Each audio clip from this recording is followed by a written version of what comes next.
நம்மளுடைய உடல்ல இருந்து வெளியேறக்கூடிய நம்மளுடைய கோஷங்கள்னு சொல்லக்கூடிய நமக்கு ஒரு 5 உடல் இருக்கு. இந்த உடல் இல்லாம 4 இருக்கு. மொத்தம் 5 உடல் இருக்கு. இதை பஞ்ச கோஷங்கள்னு சொல்லுவாங்க. அதே மாதிரி நம்ம 7 சக்கரங்கள் இருக்கு. அந்த சக்கரங்கள் பத்தி உங்களுக்கு தெரியும். இப்போ இந்த சக்கரங்களும் இந்த கோஷங்களும் சேர்ந்து வெளியிடக்கூடிய ஒரு ஆற்றல், ஒரு வைப்ரேஷன், அதுதான் வந்து நீங்கள் ஜீசஸ் கிரைஸ்ட் ஃபோட்டோ எடுத்தாலும் பின்னாடி ஒரு ஒளி வரைஞ்சிருப்பாங்க. மக்காவோட ஃபோட்டோ எடுத்தாலும் அதுக்கு பின்னாடி ஒரு ஒளி கொடுத்துருப்பாங்க. நீங்கள் கவனிங்க இனிமேல். இது ஏன் இந்த ஒளி கொடுத்துருக்காங்கன்னா இதுதான் ஆறான்னு சொல்லுவாங்க. மஞ்சள் நிறத்திலேயோ வெள்ளை நிறத்திலேயோ மகான்களுக்கும் கடவுள்களுக்கும் கொடுக்கக்கூடிய நிறமாக அந்த ஆறா கருதப்படுகிறது. ஆனால் எனக்கு இருக்கா உங்களுக்கு இருக்கா அப்படின்னா எல்லோருடைய ஆள் மனதிலையும் நான் வந்து சாதாரண ஒரு மனிதன் கிடையாது. என்னுள்ள இருக்கக்கூடிய ஆற்றலை வெளிப்படுத்தக்கூடிய கோஷங்கள் இருக்கு, என்னுள்ள இருக்கக்கூடிய சக்கரங்கள் வெளிப்படுத்தக்கூடிய அதிர்வலைகள் இருக்கு. இதில் நான் ரொம்ப கான்சென்ட்ரேட் பண்ண என்ன ஆகும் அப்படின்னா என்னுடைய வைப்ரேஷன் மாற ஆரம்பிக்கும். அப்போ ஒரு மனிதன் இருக்கான், ஒரு நல்ல ஆறாவை பெருக்கி கொண்ட மனிதன் இருக்கான். அவன்கிட்ட தான் போய்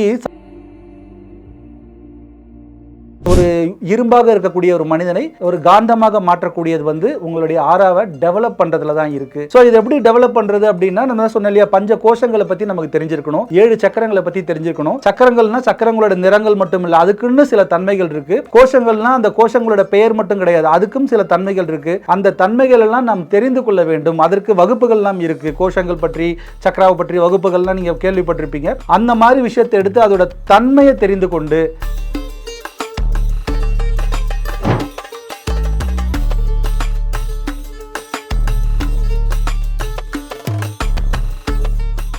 அனைவருக்கும் வணக்கம். ரியல் ஒன் ஆன்மீக நேயர்களுக்கு ஆரா பாபுஜியின் அன்பான வணக்கம். ஆரா அப்படின்னு சொல்லக்கூடிய ஒரு விஷயம் வந்து இன்னைக்கு எல்லாராலையும் பேசக்கூடிய ஒரு வார்த்தையாக இருக்குது. அந்த ஆரானா என்ன அப்படின்றது, அதை எப்படி நம்ம வந்து நம்மளுடைய விஷயத்தை கண்டுபிடிக்கிறது, அதை எப்படி நம்ம பெருக்கிறது, அதை எப்படி நம்ம சுத்தப்படுத்துறது அப்படின்றதுல தான் ஒரு மனிதனுடைய முழு வாழ்க்கையும் அடங்கியிருக்கு. இந்த ஆறாவை பற்றி இங்கே புரிதல் இல்லாதனால தான் நான் உங்களுக்கு வந்து அதை பற்றியான ஒரு விழிப்புணர்வு கொடுக்க போகிறேன். ஸோ இது என்ன சொல்லுவாங்கன்னா, இது தமிழ் சொல் இல்லை. ஆறா என்பது சமஸ்கிருத சொல்.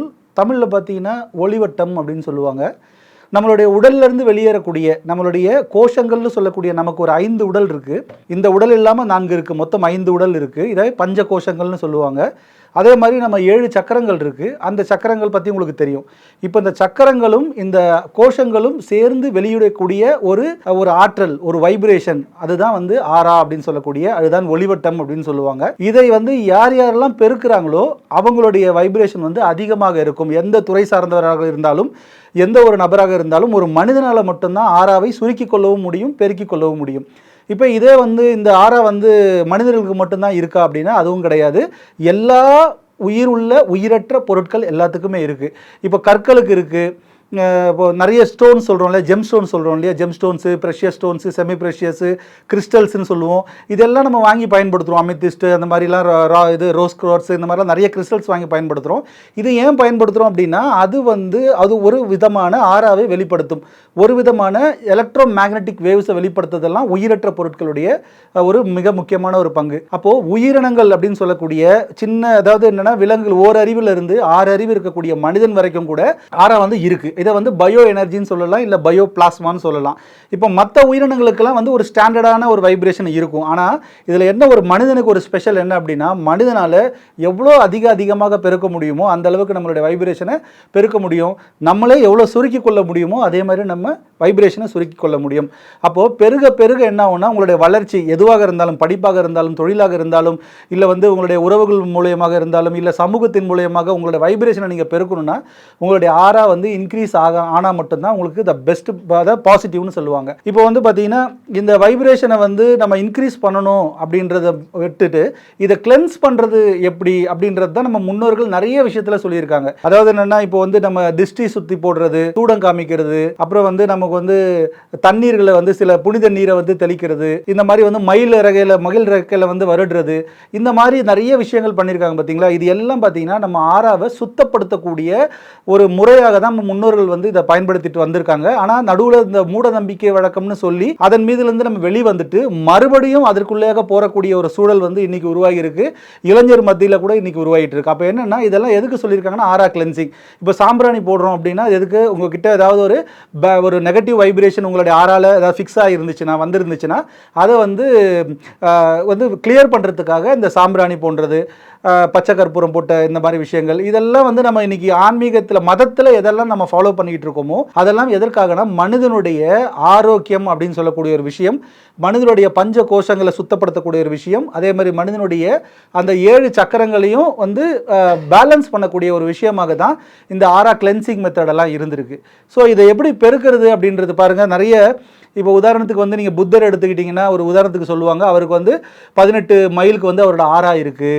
அவர் வந்து மகாவீரராக இருக்கட்டும், ரமணராக இருக்கட்டும், வள்ளல் பெருமானாக இருக்கட்டும், இவங்கெல்லாம் ஒளி உடம்பு. ஆறானா லைட்டு, ஒளி உடம்புன்னு சொல்லுவாங்க. அப்போ நம்ம உடலை சுற்றி ஓடக்கூடிய ஒளி வட்டம்னு சொல்லுவோம். இப்போ நம்ம ஏதாவது ஒரு சாமி படம் வச்சுருக்கோம் இல்லையா வீட்டில், அந்த சாமி படத்தை நீங்கள் பாருங்கள், உங்கள் பூஜை ரூமில் போயிட்டு எந்தெந்த சாமி படத்துக்கு பின்னாடி மஞ்சள் நிறத்திலேயோ வெள்ளை நிறத்திலேயோ ஒரு ஒளி மாதிரி வரைஞ்சிருப்பாங்க தலைக்கு பின்னாடி. அது எந்த மதமாக இருந்தாலும், நீங்கள் ஜீசஸ் கிரைஸ்ட் ஃபோட்டோ எடுத்தாலும் பின்னாடி ஒரு ஒளி வரைஞ்சிருப்பாங்க, மக்காவோட போட்டோ எடுத்தாலும் அதுக்கு பின்னாடி ஒரு ஒளி கொடுத்துருப்பாங்க. நீங்கள் கவனிங்க இனிமேல். இது ஏன் இந்த ஒளி கொடுத்துருக்காங்கன்னா இதுதான் ஆறான்னு சொல்லுவாங்க. மஞ்சள் நிறத்திலேயோ வெள்ளை நிறத்திலேயோ மகான்களுக்கும் கடவுள்களுக்கும் கொடுக்கக்கூடிய நிறமாக அந்த ஆறா கருதப்படுகிறது. ஆனால் எனக்கு இருக்கா உங்களுக்கு இருக்கா அப்படின்னா எல்லாருக்குமே இருக்கு. இதை முதல் நம்ம வந்து ஆள் மனதில் பதிய வச்சா மட்டும்தான் நம்ம ஆறாவை பற்றி புரிஞ்சிக்க முடியும். அப்போ நம்ம கிட்ட என்ன இருக்கு அப்படின்னா 7 நிறங்கள்னு சொல்லக்கூடிய இந்த வானவிலிருந்து வரக்கூடிய அந்த நிறங்கள் இருக்கு இல்லையா, விப்யாகுன்னு சொல்லுவோம் இல்லையா, அந்த 7 வானவில் நிறங்கள் வந்து நம்ம உடலை சுற்றி எப்போதுமே பிரதிபலித்து கொண்டே இருக்கும். அது எந்த அளவு தூரமாக இருக்கோ அதுதான் நம்மளுடைய வைப்ரேஷன் சொல்லுவாங்க, நம்மளுடைய ஆறான்னு சொல்லுவாங்க. அப்போ இதை வைத்து கொண்டு நாம் வந்து என்னென்ன விஷயங்கள் எல்லாம் நம்ம எடுக்க முடியுமோ, என்னென்ன விஷயங்கள்லாம் நம்ம டெவலப் பண்ண முடியுமோ, அதுக்கு முதல் பேசிக்காக எல்லோருடைய ஆள் மனதிலையும் நான் வந்து சாதாரண ஒரு மனிதன் கிடையாது, என்னுள்ள இருக்கக்கூடிய ஆற்றலை வெளிப்படுத்தக்கூடிய கோஷங்கள் இருக்கு, என்னுள்ள இருக்கக்கூடிய சக்கரங்கள் வெளிப்படுத்தக்கூடிய அதிர்வலைகள் இருக்கு, இதில் நான் ரொம்ப ரொம்ப கான்சென்ட்ரேட் பண்ண என்ன ஆகும் அப்படின்னா என்னுடைய வைப்ரேஷன் மாற ஆரம்பிக்கும். அப்போ ஒரு மனிதன் இருக்கான், ஒரு நல்ல ஆறாவை பெருக்கி கொண்ட மனிதன் இருக்கான், அவன்கிட்ட தான் போய் சராசரியாக இருக்கக்கூடிய மனிதர்கள்லாம் அங்கே தான் போய் மேக்னெட் மாதிரி ஒட்டுவாங்க. ஏன் இவனுக்கு இருக்கா இவனுக்கு இல்லையா, இவனுக்கு இல்லையா இவனுக்கு இருக்கா அப்படின்னா கிடையாது, எல்லாருக்கும் இருக்கு. யார் அதிகமாக பெருக்கி வைத்திருக்கிறார்களோ அவருடைய குறைவான ஆறா கொண்டவர்கள், குறைவான அதிர்வலைகளை கொண்டவர்கள் அவரிடம் போய் ஒட்டுவாங்க. அதுதான் வந்து ஒரு இரும்பாக இருக்கக்கூடிய ஒரு மனிதனை ஒரு காந்தமாக மாற்றக்கூடியது வந்து உங்களுடைய ஆறாவை டெவலப் பண்றதுல தான் இருக்கு. ஸோ இது எப்படி டெவலப் பண்றது அப்படின்னா, நம்ம சொன்ன இல்லையா, பஞ்ச கோஷங்களை பத்தி நமக்கு தெரிஞ்சிருக்கணும், 7 சக்கரங்களை பத்தி தெரிஞ்சிருக்கணும். சக்கரங்கள்னா சக்கரங்களோட நிறங்கள் மட்டும் இல்லை, அதுக்குன்னு சில தன்மைகள் இருக்கு. கோஷங்கள்னா அந்த கோஷங்களோட பெயர் மட்டும் கிடையாது, அதுக்கும் சில தன்மைகள் இருக்கு. அந்த தன்மைகள் எல்லாம் நாம் தெரிந்து கொள்ள வேண்டும். அதற்கு வகுப்புகள்லாம் இருக்கு. கோஷங்கள் பற்றி, சக்கராவை பற்றி வகுப்புகள்லாம் நீங்க கேள்விப்பட்டிருப்பீங்க. அந்த மாதிரி விஷயத்தை எடுத்து அதோட தன்மையை தெரிந்து கொண்டு அதற்கு ஏற்ற மாதிரி நம்மளுடைய உணர்வு நிலைகளை, நம்மளுடைய மனநிலைகளை, நம்மளுடைய ஆன்மீக நிலைகளை மாற்றி அமைத்து கொண்டால் கண்டிப்பாக நம்ம வந்து எல்லார்கிட்டையும் நம்ம மேக்னெட்டா மாறிடுவோம். எல்லாரும் வந்து நம்மளை ஒட்ட ஆரம்பிச்சிருவாங்க. இது என்னன்னா நிறைய சொசைட்டிக்கு, நிறைய சமூகங்களுக்கு இந்த ஆறாவை பற்றியான விஷயங்கள் முக்கியமான சீக்ரெட் சொசைட்டின்னு சொல்லக்கூடிய சொசைட்டிஸ் எல்லாத்துக்குமே இந்த ஆறாவை பற்றியான விழிப்புணர்வு அதிகமாக இருக்கு. அதனால தான் அவங்க ஒரு சொசைட்டிக்கு தெரிஞ்ச விஷயம் அவங்க டெவலப் ஆகிட்டே போவாங்க.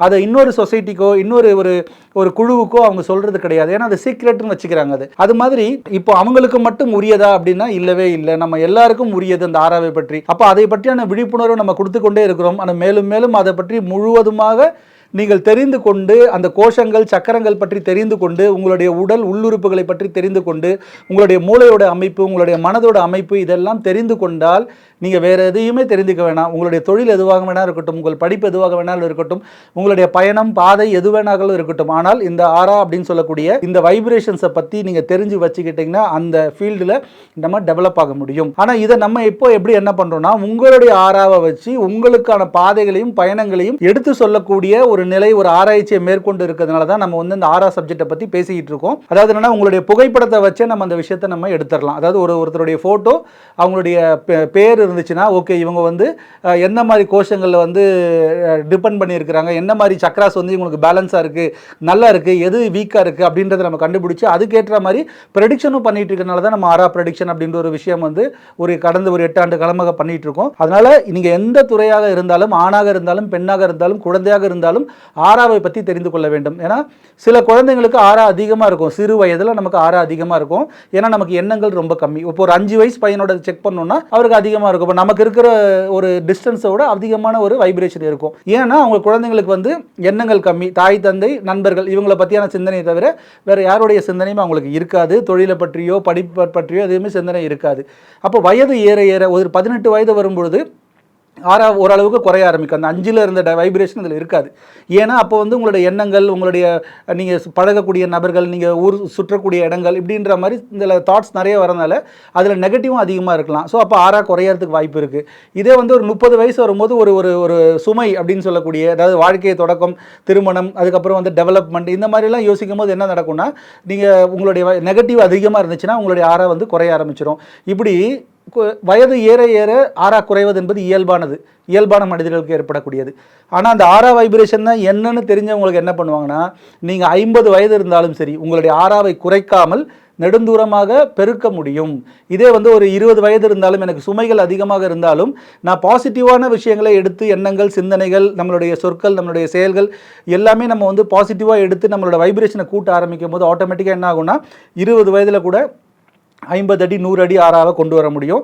70 வயதானாலும் உடல் வந்து ஒரு ஒரு வயதான ஒரு நிலைக்கு போகும் பொழுது அப்போ உள்ளுறுப்புகளுடைய சக்தி குறைபாடு இதெல்லாம் ஏற்படும் போது கண்டிப்பாக ஆறா வந்து டவுன் ஆகும். ஆனால் இந்த ஸ்பிரிச்சுவல் அப்படின்னு சொல்லக்கூடிய இந்த ஆன்மீகத்தன்மை, இந்த மாதிரி ஆன்மாவை பற்றியான புரிதல், இந்த மாதிரி ஒரு தேடல் இருக்கவங்களா 70 வயதில் இருந்தாலும் அவங்களுடைய ஆறா வந்து 100 அடி 200 அடி இருக்கிறதுக்கான வாய்ப்புகள் இருக்குது. அவங்கள தான் நம்ம என்ன சொல்லுவோம்னா, இவங்க ஜீவமுக்தர்கள் அடையக்கூடிய நிலையில் இருக்காங்க, ஜீவசமாதி அடையக்கூடிய நிலையில் இருக்காங்க அப்படின்னு சொல்லுவோம். அதனால தான் நம்ம சித்தர் கோயில்களுக்கு போகும்பொழுது நம்ம எதுக்கு போகிறோம் அப்படின்னா, அங்கே எதுக்கு போகிறோம் அப்படின்னா, அங்கே எதுவும் பூஜை புனஸ்காரம் அந்த மாதிரி விஷயம் கிடையாது. அங்கே போனால் எனக்கு ஒரு வைப்ரேஷன் இருக்குது, அங்கே போனால் எனக்கு ஒரு மன அமைதி இருக்குது, அங்கே போனால் என்னுடைய உடல் வந்து உபாதைகள் வந்து தீர்வடையுது அப்படின்ற ஒரு நோக்கத்தில் போவோம். காரணம் என்னென்னா, எங்கே அந்த ஜீவசமாதி அமைக்கப்பட்டிருக்கோ, ஏன்னா ஜீவசமாதி அடைந்தவர்கள், ஜீவ முக்தி அடைந்தவர்கள் அவங்கள் வந்து மறைந்திருந்தாலும் அவங்களுடைய ஆற்றல், அவங்களுடைய ஆறா, அவங்களுடைய அந்த ஒளிவட்டம் பெருகி கொண்டே இருக்கும். அந்த இடத்துல அது வந்து ப்ரொடியூஸ் ஆகிட்டே இருக்கும்னு சொல்லுவாங்க. அந்த கதிர்களை நம்மளுடைய சின்ன ஆறா, சிற்ற ஆன்மாக்களுடைய ஆறா வந்து அதை ரிசீவ் பண்ணும் பொழுது நமக்கு மனதளவிலையும், உடல் அளவிலையும், தொழில் அளவிலையும் நிறைய மாற்றங்கள் உருவாவதற்கான வாய்ப்புகள் அதிகமாக இருக்கிறதுனால தான் இப்போ ஜீவ சமாதிகளை தேடி மக்கள் போயிட்டு இருக்காங்க. இதுக்கு அடிப்படை என்னென்னா, கோயில்கள் போகிறது ஒரு ஆறா, சரிங்களா? ஆனால் ஜீவ முக்தர்கள் கிட்ட போகும்போது அது வேற ஆறா. இப்போ கோயில்களுக்கு போகிறோன்னா அதுவும் நம்ம ஆறாவை கிளென்ஸ் பண்ணுறதுக்கு தான், நம்ம ஆறாவை விரிவாக்குறதுக்கு தான். ஏன்னா அந்த கோயிலுடைய கருவறையில் அவ்வளோ ஒரு ஸ்ட்ராங்கான ஒரு வைப்ரேஷன் வந்து அதில் இருக்குன்றதுனால தான் கோயில்களில் போனாலும் நம்ம ஆறா நம்ம வந்து பெருகணும். அதாவது ஆலயம் தொழுவது சாலவும் நன்றுன்னு சொன்னது என்ன அப்படின்னா, நம்மளுடைய உடல் ஆரோக்கியம், நம்மளுடைய மனோ ஆரோக்கியத்திற்காக கோயிலிருந்து சில ஆறாக்கள், ஜீவ சமாதிகளிலிருந்து சில ஆறாக்கள், நல்ல மனிதர்கள், நல்ல எண்ணங்கள் கொண்ட மனிதர்களுக்கு சில ஆறாக்கள், இப்படின்னு சொல்லிட்டு செப்பரேட்டாக நம்ம போய் ஃபீல் பண்ணுவோம். இங்கே போனால் எனக்கு நல்லா இருக்குது, அங்கே போனால் எனக்கு நல்லா இருக்குது, இவர்கிட்ட போய் பேசிகிட்டு இருந்தால் நல்லா இருக்குது, இவர் கூட பழக்கத்தில் எனக்கு நிறைய சேஞ்சஸ் இருக்குது இப்படின்னு சொல்கிறதெல்லாம் என்னென்னா, உங்கள் ஆறாவும் அவங்களோட ஆறாவும் பாசிட்டிவாக மேட்ச் ஆயிடுச்சுன்னா இதெல்லாம் நடக்கும். சில பேர் கூட போவோம், எங்களுக்கு போனால் எனக்கு செட் ஆகலை, எனக்கு ராசி எல்லாம் போயிடுச்சு, எனக்கு ஒரு விபத்து நடந்துருச்சு அப்படின்னா அந்த மனிதனுடைய ஆறா, இந்த மனிதனுடைய ஆறா வந்து மைனஸில் இருக்குது அப்படின்றத நம்ம உணர்வுபூர்வமாக தெரிஞ்சுக்கலாம். மேலும் இது மாதிரி ஆறா பற்றியான தகவல் வேணும் அப்படின்னா நீங்கள் தொடர்பு கொள்ளலாம். ரியல் ஒன் ஆன்மீக நேயர்களுக்கு மிக்க மகிழ்ச்சி. நன்றி.